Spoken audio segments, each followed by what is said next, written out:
Hello everyone, Amanda here. I'm going to make some embellishments out of the box of shame, out of my large scraps. I have pre-cut some stamp shaped bases. I've got a die that looks like a stamp.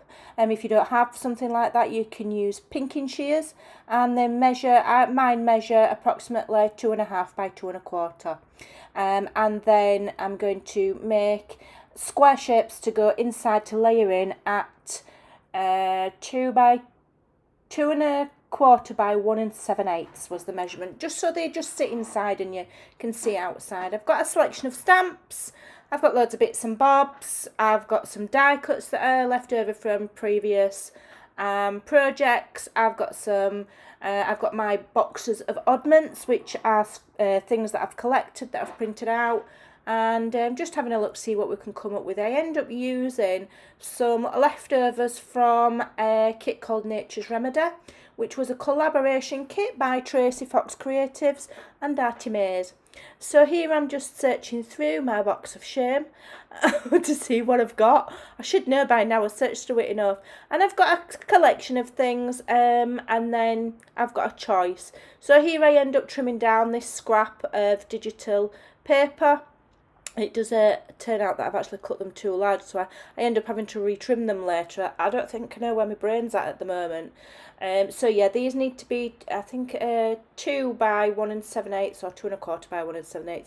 I just like to have a little bit of an increment all the way around, and I've cut them all the same size, and I'm batch cooking, which means I'm making them all in the same way. It saves time, and also I like having embellishments that are similar throughout my journal because it gives cohesion. It's like coordination. So I'll make them very much the same, but obviously slightly different. So each of the backgrounds is different, each of the butterflies that I'm going to put on is different. So they're all different in a small way, but yet the same. And that's how you get them to coordinate. I end up doing 8 of these. I'm going to make some more when I get around to cutting some more bases, when I've got some more scrap card. So what I'll do is, when I've been making cards or journaling cards and I've got leftover cardstock, I will then cut some nice shapes out of it. So I've just made the edges distressed of the paper and inked with vintage photo, and then I'm just going to layer those on quite easily with a glue stick. Simple. And this is when I realised that I've cut them all the wrong size. So I trimmed that one, and then I cut the rest of them at once on my trimmer to save time, so that they all fit. And just have to re-distress them all, but it's not a problem. So once these are all layered on, so then you've got quite a random background because you've just cut up scraps, but it just works and it looks lovely. And I don't think it matters what kind of embellishment you do. Just get a strip of leftover digital paper or book page or scrapbooking paper and just randomly cut it into small sizes. It would just do. It just ends up looking fabulous. And then it's what you layer on the top. That's just a base. So there you go. So I ended up where I was just one short, so I'm just cutting an extra one here, so that I've got my set of 8. Right, so now they're all done, I'm going to start and layer up. So I think I pick some, yes, so I've got boxes full of stuff. I've shown these lots of times on my box of shame videos. These are my boxes of ripped up or fussy cut ephemera that I have ready, so that whenever I do something like this, I've got everything to hand. It makes it quicker. You know, I might spend a day, a month refilling it, and then it's all, or when it gets low, maybe not even once a month, maybe once every couple of months, and then they're always there, and you'd be surprised how handy and how useful it is. So I'm just ripping the paper to make them that little bit smaller, and these are all wildflowers that I've printed out and then ripped up into little tiny individual floral sections to use for collage and for little embellishments such as these. So I'm going to rip them, ink them all so that they stand out, and glue one on each of those faux stamps. That's what we're making today. It's faux stamps. So they're not meant to look realistic, they're decorative. So yeah, but they're awesome fun, they're a great quick item to make with your leftovers and your bits and bobs and your stamps. I really enjoyed making these. You could obviously, when you get to the end, add your eyelets or your grommets, or you could add paper clips on the back. There's lots and lots of things you can do.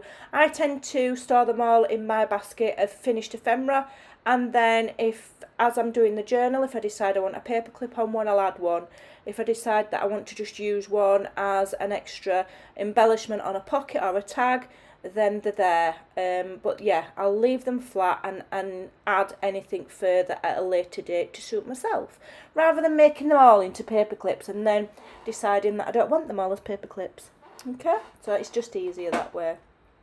So then I decide to use up some more bits and bobs, and I've got these, they're like washi tape stickers that I got from the Creative Studio box that I was given to review. So I thought I'd get them use them up. They're quite nice because they're like washi tape. They do rip just like washi tape.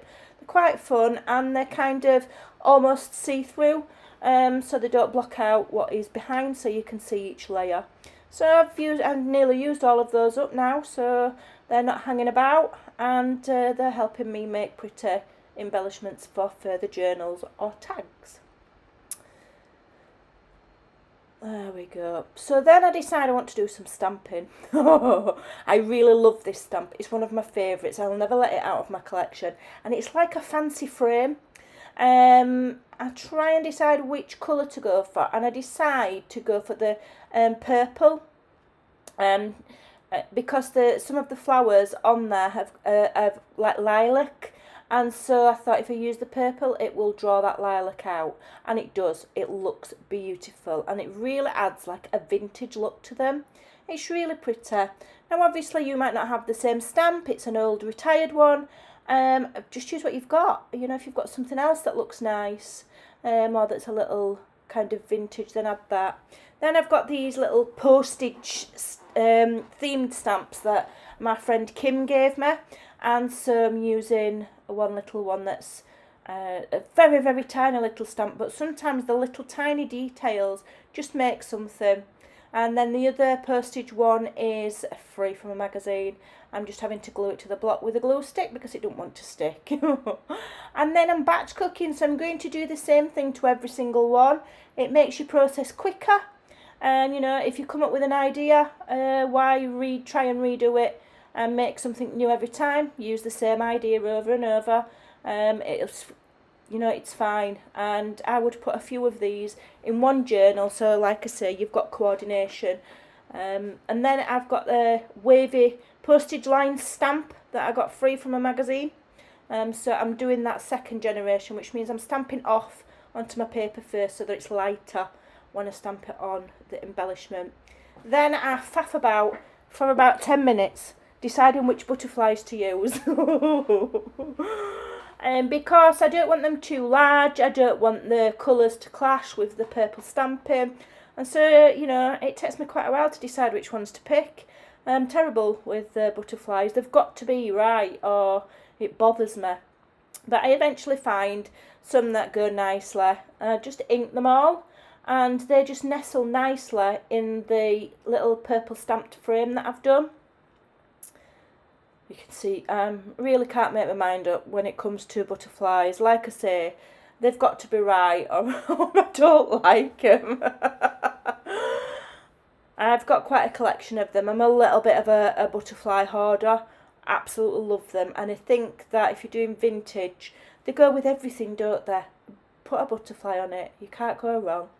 So finally, I've chosen all of my butterflies. I'm inking them, and then we're just going to glue them, just nestle them inside that little frame, and that will just finish off. Now you can add sentiments if you so desire.